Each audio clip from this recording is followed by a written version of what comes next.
Sometimes strange things happen. Sometimes unbelievable and remarkable things occur that we simply cannot fathom, and sometimes, if it gets enough attention, people go way out on a limb as theories range from probable to impossible. When we see these things, these mysteries, you need to be deduced.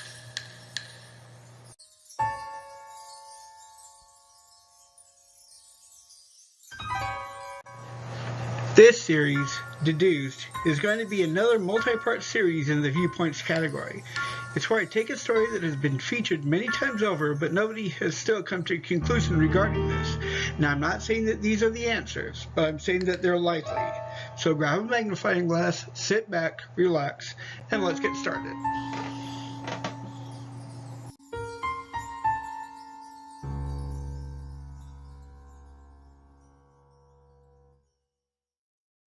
Canadian tourist Elisa Lam, in LA at the famous Cecil Hotel, gained internet fame after her tragic and unexplained death on, it is presumed, January 31st, 2013. Her body was found 2 weeks after her last sighting on the roof of the hotel in one of the 4 water tanks after residents began complaining the water was tasting foul and had a dark color. When they found her, she was naked and her clothes were in the tank with her. A short time later, a video was released, a video showing some rather bizarre and unsettling behavior as she rushed to get into an elevator at the Cecil.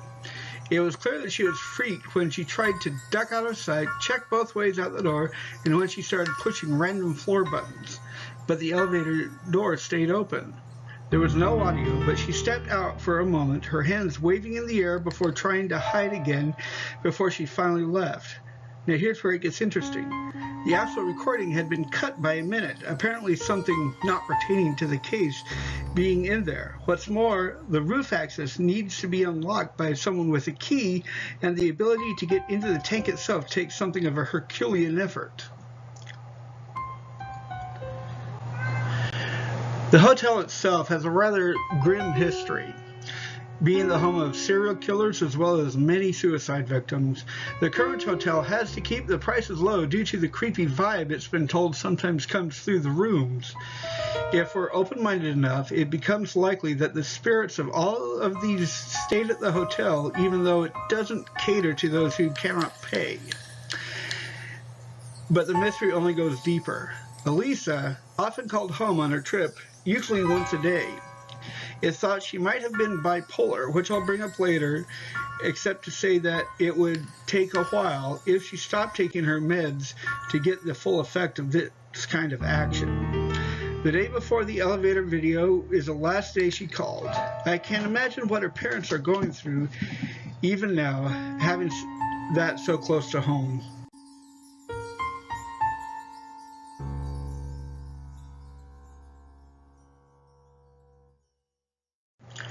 Since there really is no way to determine exactly what Elisa Lam went through from that strange elevator video to her discovery of the water tank, and there's no way to accurately connect the dots, we are left with 3 possible theories.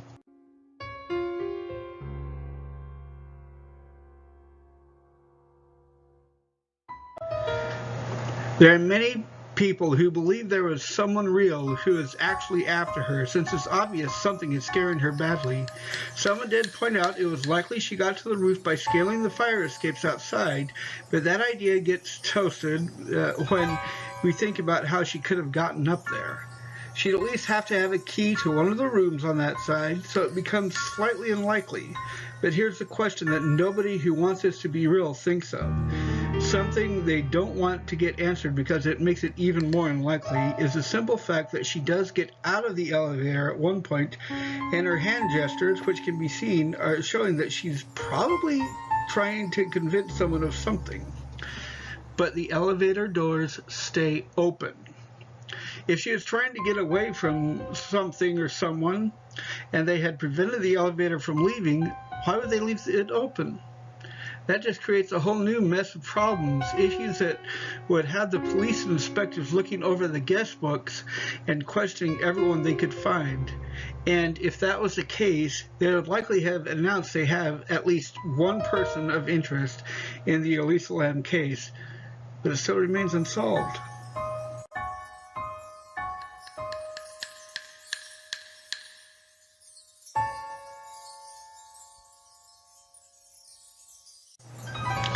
I have heard many mention how the elevator stops working for Elisa the moment she seems to get in and was hiding from someone or something, almost as if the elevator didn't want to run while she was in it. It might explain the missing minute if there was something inexplicable in that time period, like maybe a dark smudge or something else that had somehow managed to stop the elevator entirely. Might also explain why she was so agitated. Another theory states that she might have been playing the elevator game, a rather bizarre routine that, it is thought, propels the player into an alternate reality. However, in learning about the game and the ritual involved, I decided this was not one theory that could hold out because she broke the rules and pressed many floors at once. Most elevators don't stop at the floors in the order they're pressed, but the closest floor first. But there's a problem with this idea. In many studies of paranormal events, an external haunting, as opposed to possession, only manifests itself in a short time with something physical. Now, it might explain the elevator not working, but it doesn't explain the fact that Elisa was scared to death of something she had actually seen or thought she had seen. The idea that she was seeing something that wasn't really there may bear up not only under this, but under the last theory even more.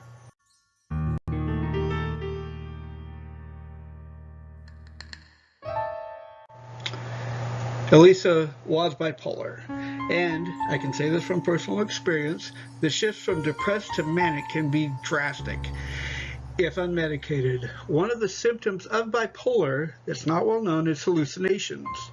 So it could very well have been that she was seeing something that wasn't really there if that was what happened.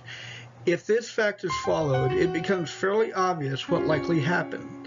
I can tell you for certain that many who are in the manic phase, including myself, often go from one thing to another without thinking things through or even managing to concentrate on one task without letting their mind wander.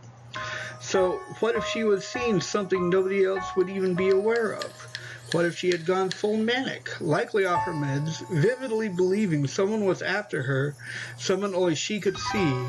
What if the elevator actually did malfunction for a short time and she believed whatever it was that was after her somehow was stopping it? And what if the same hallucination, or maybe another one entirely, convinced her to go swimming in the water tank after climbing up the side of the building as suggested earlier? And it is a known fact that fear can be a motivator for the adrenal gland to go into overdrive. I can list 1,000 cases where someone displayed superhuman strength because of an adrenaline rush. Now for the final bit of information that may have been the nail that drives it home, one that may explain a lot. There is a paradox that occurs when someone who is slowly freezing to death undresses, called, ironically enough, paradoxical undressing. This may come as a bit of an answer to some, as it is likely the reason she was found naked with her clothes nearby. As you no doubt are aware, prolonged submersion in water can cause the body temperature to lower. It's the reason stepping out of a hot shower makes us feel a little chilly. So how does this explain Elisa Lam? Imagine, if you will, that you have seen something horrible coming after you, something that doesn't fade or go away after a while. Imagine feeling the need to get the hell away from the thing, something that only you can see. Imagine trying to get away via an elevator that doesn't want to cooperate. So, after a while, you believe the only option is to run and hide. Now imagine you knew a way to get to what is supposed to be a secure location, somewhere to hide out. Maybe you already discovered a way around the locked roof access, or maybe you were just flying by the seat of your pants. You see something that looks like it could be a good hiding spot, so you lift the lid with an adrenaline rush of one of the water tanks and drop down into it. You probably pull the lid down yourself, or maybe it fell on its own, but after a while you realize it's not as easy to open from the outside. You don't worry about air because a water tank, by its very nature, has to be vented in order to be usable. So, realizing you're stuck, you wait for someone to come and check on the tanks. Maybe you're calling for help and you realize your teeth are chattering and you are feeling even more confused and cold. But then it feels hot, too hot. So you shed your clothes as a massive amount of water drains your body heat.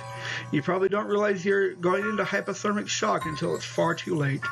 Whatever it was that was chasing you has won. You give up eventually. Now, I'm not saying this is how it happened, but I find it far more likely. Now, I've listed three theories. I think we can discount the first one by what I said earlier. And while I do believe that there is life after death and that sometimes spirits get stuck here, I would have to rank this one as unlikely. While I do believe there are things that cannot be explained by rational science, it kind of stretches the credibility to just assign this case to that and be done with it. While it may be a likely explanation, I wouldn't rank it too high in the believability scale. As per the elevator, there is a known trigger that keeps people from getting hurt if the threshold of the lift is crossed. It keeps the door open for a few seconds more. Now, we know Elisa did stick her head out, step out, wave her hands around, and get back in, so maybe the elevator was just doing what it was supposed to do and didn't malfunction. But what if she believed a demonic presence she alone could see was really after her? What if this had convinced her that the only place she could hide from this thing was in one of the water tanks on the roof? Some hallucinations can last for a very long time, maybe even hours or days at a time. There is a sort of stigma attached to mental illness, a reason why we, as a civilization, don't want to learn about it or even believe it. We want to ignore the facts because it's incredible to believe that something that isn't visible can be real, but we need to address this subject as real. It's as real as diabetes and asthma and also cancer. It's not the fault of the person suffering this illness, but some people make the sufferer believe that if they stop taking the medications, they'll feel better. And I can tell you for a fact that it's not true at all. We need to come to an understanding that those who are mentally ill aren't vying for attention or trying to weasel their way out of things. We need to realize that it's a real condition, a chemical imbalance that makes the sufferer feel as if they are alone. And I can't help but think that perhaps in this case, if Elisa Lam hadn't been convinced to go off her meds, she'd still be alive today. It's not the sufferer's fault. If they go from being someone who doesn't want to even get out of the house one day to bouncing around the next morning after only 2 or 3 hours of sleep the next, I feel this does need to be addressed more often and taught more. While this case piques the curiosity and speculation from others, I cannot stress enough that there are those who desperately miss this lovely young woman. Her family had to bury her and still have the grieving process to get through, and this tragedy did end the life of a young lady that was very well loved. So please, in the comments and elsewhere, I must ask for respect. I may have missed a few things in this case, so please listen there. I will read them and comment as I see fit. So that's it.